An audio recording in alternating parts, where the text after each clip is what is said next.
Paling nakal pernah kalau misalnya di rumah sama orang tua tuh ngebentak ibu. Terus di sekolah pernah ngebully temen juga. Harus menjadi muslimah yang baik sebelum mendapatkan muslim yang baik. Kalau kita tuh kadang udah dikasih hidayah tapi ya udah nanti aja gitu. Istilahnya orang sekarang gitulah, scroll dapat nasihat tapi masih lanjut scroll gitu ya. Penghafal Quran tuh tidak boleh ikut-ikutan.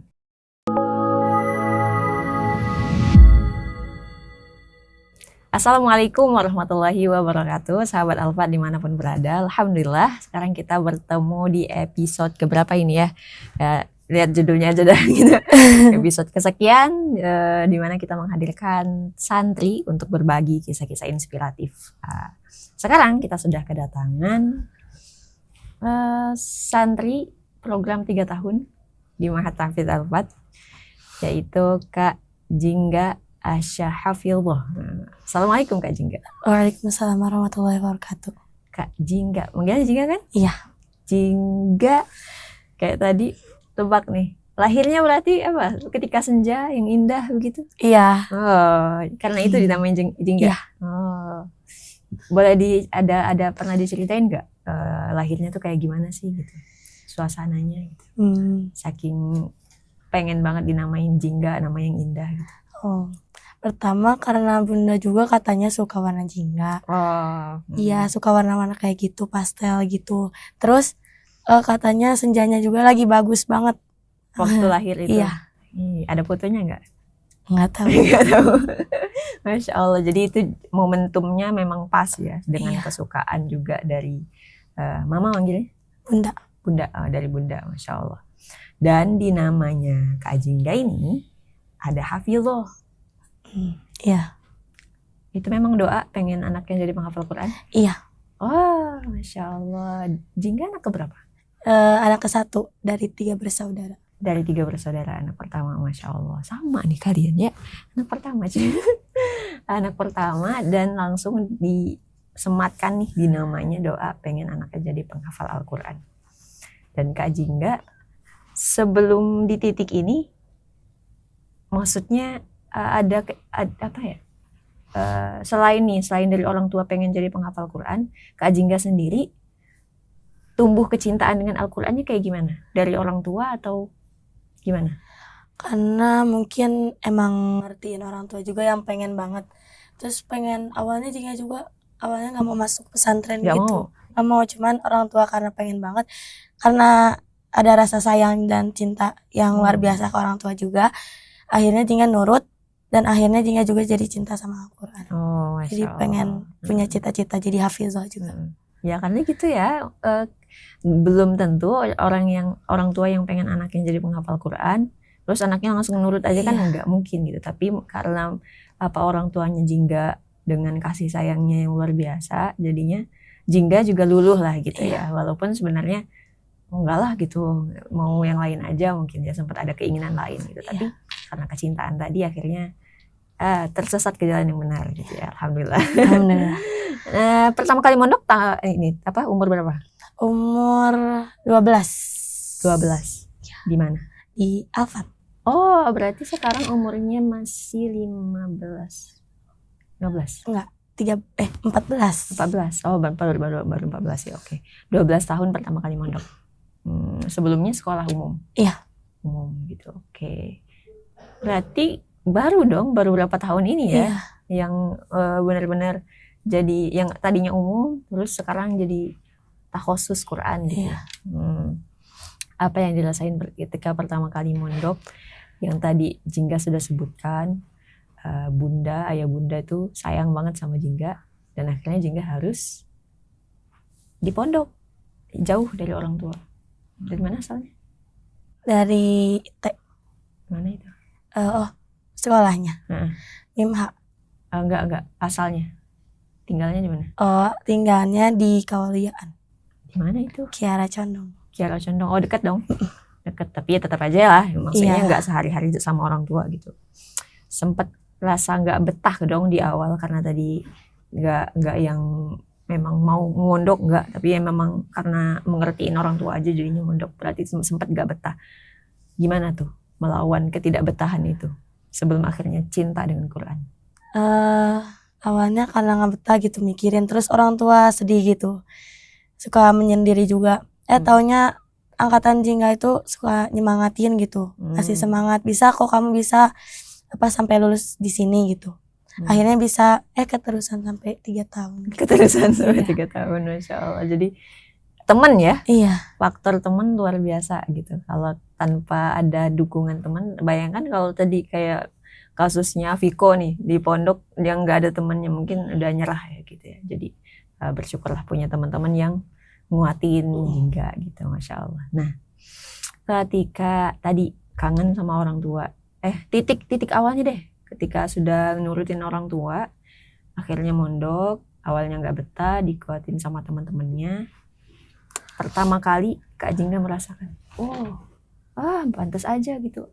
Aku nggak nyesel nih diminta sama orang tuaku, didoain sama orang tuaku jadi penghafal Quran. Itu kapan merasa kayak gitu? merasa waktu udah selesai juz 1. Kenapa? Karena Berarti udah 6 juz itu ya? Iya. Udah jauh. Iya, udah udah 6 jauh. juz baru kerasa. Baru sadar juga. Karena ya berarti emang ditakdirkan menjadi penghafal Quran gitu. Gimana ya? Karena udah jauh juga jadi kayak baru kerasa. Bingung sebenarnya juga. Tapi yang bikin kerasa tuh banyak perjuangan yang udah dilewatin gitu. Akhirnya kerasa, terus emang gak mudah juga buat jadi penghafal Al-Quran. Jadi karena udah merasakan perjuangannya ya? Iya. Ya karena mungkin awalnya bukan atas dasar cinta, tapi karena ya tadi orang tua ya, dorongannya orang tua. Tapi setelah kita paksakan, ya lama-lama istilahnya, Al-Quran tuh kayak jadi sahabat kita gitu. Karena kita udah berlama-lama dengan Quran, lama-lama jadi terikat juga gitu kan, dengan posisinya Kak Jingga udah 6 juz hafalannya, jadinya terikat gitu. Terikat, mau nggak mau ya cinta gitu ujung-ujungnya, dengan banyak ayat yang sudah dilewati gitu kan ya. Masya Allah. Berarti di Al-Fat itu adalah pertama kali mondok. Dan Kak Jingga ini yang menarik teman-teman, sempat waktu itu kita bikin video ya, waktu mau wisuda. Oh iya. Kak Jingga ini cerita kalau ayah bunda tuh senang banget gitu dengan Kak Jingga mondok, karena berubah banget, beda banget dengan sebelum mondok. Kalau boleh tahu emang perbedaannya kayak gimana sih, sejauh apa? Dulu tuh jauh banget dari kelakuan, sifatnya yang gak bisa nurut gitu. Jahil, nakal. Kenakalan apa ya, coba ceritain. Ini bukan buka aib ya, ini sekadar karena untuk memotivasi juga teman-teman yang lain yang mungkin masih nakal di rumah gitu. Nah, kenakalan apa sih yang paling nakal menurut Kak Jingga? Paling nakal pernah kalau misalnya di rumah sama orang tua tuh ngebentak ibu, ngebentak nakal bunda. banget itu. Iya, nakal. Terus di sekolah pernah ngebully temen juga. Oh ya? Iya. Wah, ini nakal banget asli. Iya. Kamu bully gimana? Dibully. Mungkin ya karena nggak suka juga, jadi ya udah bully aja gitu. Karena efek circle juga, yang efek circle-nya yang emang toksik juga, jadinya kebawa. Oke. Kenapa kamu nggak suka sama temen itu? Gak suka karena ya nggak suka aja. Nggak suka aja gitu. Gak suka. Diapain waktu itu, bulinya kayak gimana? Pernah bully fisik, dipukulin. Udah minta maaf belum? Udah. Alhamdulillah. Gimana minta maafnya? Awalnya ya karena malu juga gitu ya, dulu jahat.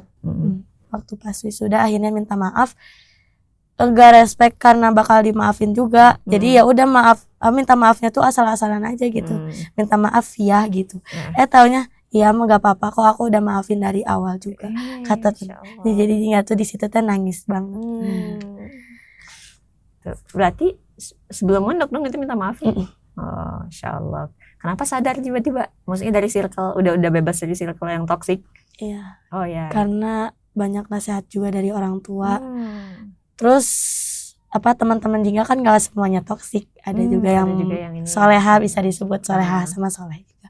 Nah itu pada nasehatin semua. Dan akhirnya alhamdulillahnya tersadar gitu, terketuk hatinya. Masya Allah, itulah pentingnya saling ngingetin ya gitu. Ya, berarti orang tua tahu Kak Jingga di sekolah gitu? Iya. Siapa yang ngasih tahu? Temen banyak yang ngasih temen. tahu. Oh ya, penting banget orang tua dekat sama teman anak-anaknya Iya. juga ya. Karena kalau nggak tahu menahu anaknya temenan sama siapa, ya nggak tahu anaknya kayak gimana ya. Iya. Ini jadi pelajaran buat kita semua gitu. Jadi kalau nanti kita jadi orang tua, kita harus dekat juga sama teman anak-anak yang kita gitu, supaya kita bisa ngawasin dari situ anak kita nih ngapain gitu. Iya. Terus kita kan nasehatin kayak gitu. Nah itu yang dicontohin sama orang tuanya Kak Jingga, Masya Allah luar biasa. Nah Kak Jingga di pondok dapat teman-teman yang luar biasa ya. Tadi udah Kak Jingga sebutin juga di awal. Yang awalnya gak betah pastinya karena bukan keinginan sendiri gitu ya. Nah, dikuatin sama teman-teman gitu. Dan sekarang Kak Jingga 3 tahun tanpa teman-teman yang angkatan lama, itu gimana rasanya? Awalnya pas mau pindah balik lagi ke sini gitu sendirian tanpa teman-teman seangkatan, sedih gitu, balik lagi gak ada mereka gitu. Ya akhirnya banyak kenangan di sini tuh, masih ada kenangan-kenangan sama mereka tuh. Keingat mereka pasti nangis. Banyak motivasi yang Jingga tempel juga di buku itu. Karena mereka tuh emang motivasi banget buat Jingga gitu. Insya Allah. Berarti gimana tuh melewati, kan pasti berat ya gitu. Iya. Mau kesini dengan dengan tidak ada teman-teman yang awalnya menguatkan gitu. Terus apa yang bikin Kak Jingga jadi gak apa-apa gitu, datang aja gitu, lanjut aja gitu tanpa mereka? Yang membuatnya rasa merelakan. Iya. Ikhlas aja ikhlas gitu. Merekanya nggak ada ya, karena mereka juga mikir gitu, Jingga juga mikir mereka pasti juga mau menuntut ilmu ke tempat lain gitu, atau gak mau ke jenjang selanjutnya kayak gitu. Dan dapat gantinya nggak? Banyak. Nah itu ya. Ustazah tuh pengen mengarah ke situ. Jadi ketika kita itu merasa berat karena tadi ya, misalnya kita kehilangan teman dan lain sebagainya, dengan istilahnya tuh Kak Jingga tuh lagi yang hijrah gitu ya. Iya. Kak Jingga hijrahnya bukan hijrah gimana ya, maksudnya mereka yang hijrah, mereka melakukan perjalanan ke tempat yang lain gitu. Dan Kak Jingga juga dalam artian hijrah pindah dengan suasananya ya gitu, suasananya juga beda. Itu pasti Allah kasih ganti gitu. Iya. Jadi jangan merasa inilah gitu. Sesuatu juga gitu ketika tamat SMA, tamat apa gitu kan, rata-rata teman-teman tuh pasti bilangnya ya nggak akan dapat lagi teman-teman kayak ini. Iya emang nggak akan dapat lagi, tapi pasti akan dapat yang baru gitu, yang memang nggak akan sama, tapi pasti punya spesialnya sendiri gitu. Setiap orang tuh punya keunikannya sendiri gitu. Jadi nggak akan terganti, dan kita pun juga nggak boleh yang ya jadi nggak mau temenan sama yang lain, jadi nggak mau bergerak gitu, mau nempel aja sama yang itu aja enggak gitu. Jadi kita tetap melangkah, pasti ada gantinya gitu. Ya, banyak gantinya sekarang? Banyak, alhamdulillah gitu. 3 tahun nih, program 3 tahun. Bedanya apa dengan yang sebelumnya, yang 2 tahun fokus ngafal? Sekarang fokus ngafalnya jadi buyar Kak? Iya. Iya? Kenapa tuh? Nggak tahu, gak fokus aja. Merasa kayak ya udah gitu, udah selesai targetnya 10 juz gitu. Padahal masih banyak juz-juz yang lain gitu yang belum dihafalin sama Jingga. Iya. Terus karena emang nggak tahu, fokusnya aja hilang gitu. Fokusnya hilang, masih inilah ya istilahnya, masih belajar lah gitu untuk memanage lagi, karena yang awalnya nggak ada tanggung jawab yang lain nih, ya kita sama Quran gitu ya. Sekarang tambah tanggung jawab. Apa tanggung jawabnya? Program 3 tahun ditambahin apa? Ditambahin masak ya? Iya, masak juga. Masak gitu ya. Oke. Suka nggak dikasih tugas masak? Alhamdulillah sih suka-suka aja. Soalnya Jingga juga pengen belajar masak dari awal. Pengen belajar masak? Iya. Oke. Dari awal emang pengen belajar masak? Oke. Suka masak apa? Masak apa ya? Masakan kesukaan Jingga itu ya sop. Sop? Iya. Oh, jadi sop selama ini Jingga di belakang itu semuanya. Sebenarnya iya Jingga yang rekomendasiin. Oh gitu, Masya Allah. Iya enak ya sopnya, Masya Allah. Sukanya sop gitu? Iya. Oke. Dari rumah emang suka masak? Enggak, di rumah tuh dulu tuh gak pernah banget masak. Soalnya gak bisa. Pasti kalau misalnya masak pasti gagal-galan gitu semuanya. Dari selain masak nih, kita mau tahu juga hobinya Kak Jingga apa? Baca buku sih. Baca buku. Iya. Jadi di sela-sela ngafal itu baca buku. Buku apa yang terakhir dibaca? Bukunya punya temen sih. Apa tuh? Apa judulnya? Salah. Oh iya, Alfa Muslimah. Ya, Alfa Muslimahnya Buku punya siapa? Afiko, Tete Oh, Afiko. Oh. Tentang apa tuh bukunya? Boleh ceritain nggak?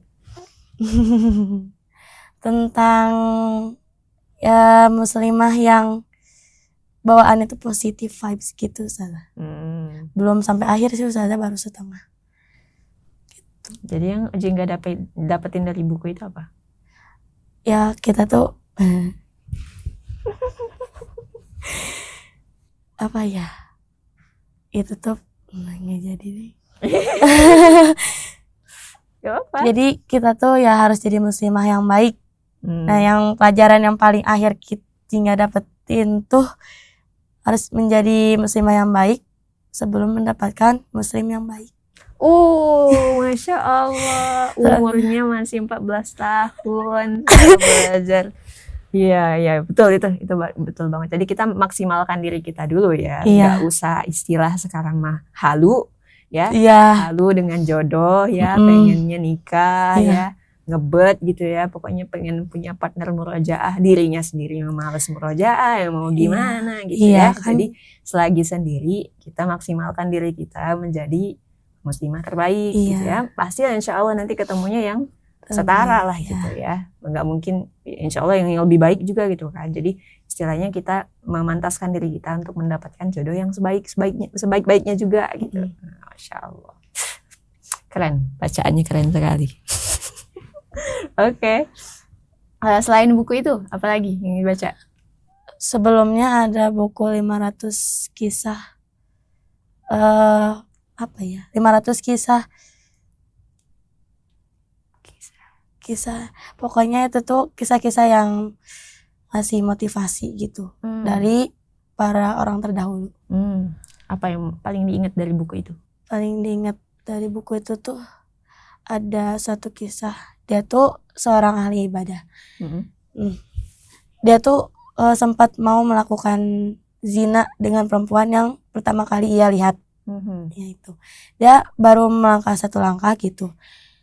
Baru sama Allah dikasih hidayah lagi. Dia tersadar akhirnya, tapi karena satu kakinya sudah melangkah untuk keluar dan berniat awalnya untuk melakukan zina itu, dia tidak rela kakinya itu masuk ke tempat ibadah dianya lagi. Jadi sama dia dibiarin aja ngegantung sampai busuk gitu. Gimana maksudnya? Jadi Ustazah kan kakinya tuh yang satu tuh udah ngelangkah keluar, baru satu langkah. Cuman sama Allah dikasih hidayah lagi Ustazah. Nah, karena dia tuh gak rela gitu kaki yang udah berniat gitu buat melakukan zina itu masuk lagi ke tempat dia buat ibadah. Akhirnya dia diamin aja di luar. Diaminnya gimana, kan dia bergerak? Iya itu Jingga juga nggak ada soalnya keterangan di situ. Pokoknya dia tuh diamin di situ kakinya sampai busuk, diterpa salju, badai hujan, panas, terik matahari gitu. Sampai dia sebelah gitu kan, gak kebayang iya, kan ya Ustazah. Jingga juga mikir tapi kayaknya itu digantungin keluar Ustazah kakinya. Intinya dia ini ya merasa bersalah lah gitu dengan pakai kakinya untuk sesuatu yang Allah gak suka gitu ya. Jadi dia gak mau kakinya masuk gitu ya. Insya Allah. Pelajaran apa yang Kak Jingga dapat dari situ? Orang-orang terdahulu itu kalau misalnya ibadah pasti kayak selalu taat gitu, walaupun ini seperti kayak mau melakukan maksiat gitu. Terus Allah tuh kasih hidayah langsung gitu, hatinya tuh langsung. Kalau kita tuh kadang udah dikasih hidayah tapi ya udah nanti aja gitu. Nanti aja gitu. Udah banyak tamparan lah istilahnya, orang sekarang mah ditampar tapi tidak kunjung sadar gitu ya. Jadi istilahnya orang sekarang gitulah, scroll dapat nasihat tapi masih lanjut scroll gitu ya.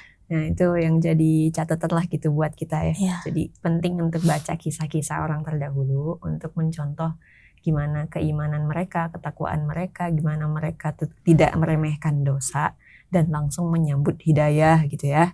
Kalau dapat teguran dari Allah tuh ya udah langsung, Iya, gitu, langsung sadar harus gitu ya. gitu. Masya Allah, keren banget sih. Sejak kapan Kak Jingga punya kebiasaan membaca? Udah lama dari kecil. Dari kecil? Iya. Dari orang tua gitu dibiasain? Enggak. Enggak. Dulu tuh penasaran sama majalah-majalah. Sama orang tua juga akhirnya dibeliin terus. Dibeliin terus. Ya akhirnya gede-gede bacanya nambahan tingkat gitu. Tingkatan bacaannya nambah gitu. Akhirnya suka baca gitu sampai sekarang juga. Sampai sekarang suka baca. Iya. Keren itu. Karena gitu sekarang itu yang jadi catatan kita, banyak orang di luar sana tuh yang nggak suka baca, minat baca di Indonesia tuh rendah banget gitu. Jadi mereka nggak bisa istilahnya mikir lah gitu ya, nggak punya bahan di apa ya, nggak punya otaknya tuh kurang nutrisi lah gitu. Iya. Kurang nutrisi jadinya kosong lah kita bisa bilang gitu. Dan dengan kekosongan itu apapun yang masuk dari media, apapun yang masuk dari HP itu ditelan aja gitu. Iya. Ditelan aja, itu yang nggak baik gitu. Nah, teman-teman di sini di pondok tuh ya udah gitu, banyak-banyakin baca gitu supaya ketika nih waktunya keluar di dunia luar yang mungkin ya pastinya lebih bebas ya, teman-teman udah megang HP itu bisa lebih kritis gitu ketika melihat apa yang terjadi, apa yang lewat di HP gitu. Jadi kita udah bisa menyaring lah gitu, karena kita punya bekalnya, kita punya isi lah gitu kepala kita tuh. Jadi enggak benar gitu, ini enggak sesuai sama Quran gitu. Jadi kalau nasihatnya dari ustazahnya penghafal Quran tuh tidak boleh ikut-ikutan. Nggak boleh ikut-ikutan. Jadi dalam artinya gini, ketika kita nanti di luar, udah misalnya Kak Jingga tiba-tiba mau jadi konten kreator nih. Nah, nggak bisa tuh asal ikut-ikutan tren gitu. Harus merujuk dulu, ini sesuai nggak sama Quran. Nah gitu, jadi nggak bisa kita langsung, ini lagi booming, langsung ikut. Ini lagi booming, langsung ikut. Orang lagi ngomongin ini, kita ikut ngomongin ini, enggak gitu. Jadi penghafal Quran harus teliti, dia nggak boleh langsung, dia harus buka Qurannya dulu. Oh ya bisa nih, gitu. Oh ya ini bagus, oh ini sesuai dengan Quran. Kalau nggak sesuai, tinggalkan. Jadi dia nggak boleh ikut-ikutan. Karena yang dia ikuti hanya Al-Quran. Gitu, Masya Allah. Terakhir dari Kak Jingga yang kita mau tanyain. Kak Jingga udah dapat berapa juz berarti? Alhamdulillah, karena baru mulai ziyadah lagi, jadi baru dapat 12. Nah, dari 12 juz itu yang perjuangannya pasti nggak mulus-mulus aja. Sebelum pertanyaan terakhir dia ada satu lagi. Kalau misalnya Kak Jingga lagi futur nih ya, futur tuh masalah semua orang, pasti nggak ada orang yang nggak futur. Kak Jingga ngapain kalau futur? Kalau futur ngelihat sesuatu yang Jingga suka, kayak Jingga tuh kalau misalnya lagi futur, Jingga nggak akan ngaji, Jingga diem. Iya. Terus yang bikin Jingga semangat tuh ngelihat langit. Estetik sekali ya. Ngelihat langit. Iya. Langit. Terus sudah ngeliat langit, Jingga buka buku-buku Jingga, yang buku diary gitu. Banyak kan tuh tulisan dari orang tua, surat-surat dari orang tua, atau surat-surat dari teman-teman Jingga yang memotivasi. Nah akhirnya udah di situ Jingga tutup buku, ngambil Quran, alhamdulillah bisa kembali semangat. Keren nih, luar biasa. Ya bisa kita contoh ya teman-teman. Jadi kita harus punya triknya untuk menghadapi atau mematahkan futur itu gitu. Dan Kak Jingga udah ketemu nih alhamdulillah gitu. Nah mungkin teman-teman yang belum ketemu boleh dicari gitu, apa ya, harus ngelakuin apa ya yang bukan apa ya, futur tuh wajar, tapi yang jadi catatan jangan sampai ketika futur kita melakukan sesuatu yang dilarang gitu. Nah, misalnya futur baca Quran nih, kalau satu dulu kuncinya futur baca, ya udah dengerin aja dulu gitu. Futur futur ngafal, ya udah coba baca artinya dulu. Jadi pengalihannya tetap Quran kayak gitu. Nah Kak Jingga juga tadi futur menghafal, lihat langit tuh sama aja kita lihat ayat-ayatnya Allah gitu, tapi ini ayat kauniyahnya gitu, kita lihat ayat Allah, ciptaan Allah lah gitu. Nah, jadi nggak jauh gitu, pindahnya tuh cuman bentuknya aja gitu yang beda gitu. Jadi kita istilahnya Kak Jingga juga tadabur lah gitu, secara tidak langsung sambil baca-baca catatan gitu ya di bukunya, Masya Allah. Nah selama ngafal nih udah dapat 12 juz, sekian ratus ayat itu, yang paling berkesan apa ya? Mungkin ayat yang paling susah banget untuk Kak Jingga hafalin, atau ayat yang paling ngena banget buat Kak Jingga, yang Kak Jingga jadiin mutu hidup gitu. Itu ayat apa? Yang paling ngena sih kan kalau misalnya Jingga futur juga ada tuh saatnya Jingga tuh pengen banget berdoa. Ya akhirnya kan berdoa gitu ya. Nah ada tuh di dalam Quran surat Al-Baqarah ayat ke 186. Wa idza sa'alaka ibadi anni fa inni qarib. Katakanlah Muhammad, sesungguhnya aku ini dekat. Katakanlah Muhammad, kalau mereka bertanya aku. Ya, jadi Jingga tuh memang Allah itu dekat. Jadi pasti Allah tuh ngedengar doa-doa Jingga itu apa aja gitu. Walaupun nggak akan terkabul secara langsung semuanya, tapi bakal dikabulin sama Allah di waktu yang tepat. Masya Allah, jadi gak ada keraguan di situ. Bukan tentang cepat apa lambat, yang penting Allah deket aja gitu. Dan Allah dengar gitu. Walaupun kita gak dapet apa yang kita doakan di detik itu juga, itu bukan masalah gitu. Yang penting kita tahu Allah tuh dekat, Allah dengar. Udah cukup tuh. Soal dikabulinnya mau gimana bentuknya kan beda-beda tuh bentuknya, apa ditunda dulu atau diganti atau nanti jadi pahala di akhirat kan banyak tuh opsinya gitu kan. Nah, udah kita mah nggak mempermasalahkan itu, kita tidak memikirkan itu gitu. Bukan jadi keraguan kalau misalnya doa kita ditunda, bukan gitu. Tapi kita mendapatkan ketenangan ketika berdoa gitu ya. Berdoa karena Allah tuh dekat, Allah dengar. Udah cukup. Masya Allah, keren banget. Ada lagi ayat yang lain? Enggak. Itu yang paling ngena ya? Masya Allah, keren banget. Nah, kalau teman-teman ayat yang paling ngena apa? Mungkin boleh ditambahin di kolom komentar. Dan terima kasih juga buat teman-teman yang sudah nyimak sampai akhir. Yang belum subscribe, jangan lupa subscribe. Dan bagikan juga supaya kisah dari Kak Jingga ini bisa lebih luas lagi manfaatnya. Mungkin cukup sekian untuk episode kali ini. Kita akhiri. Wassalamualaikum warahmatullahi wabarakatuh. Gimana?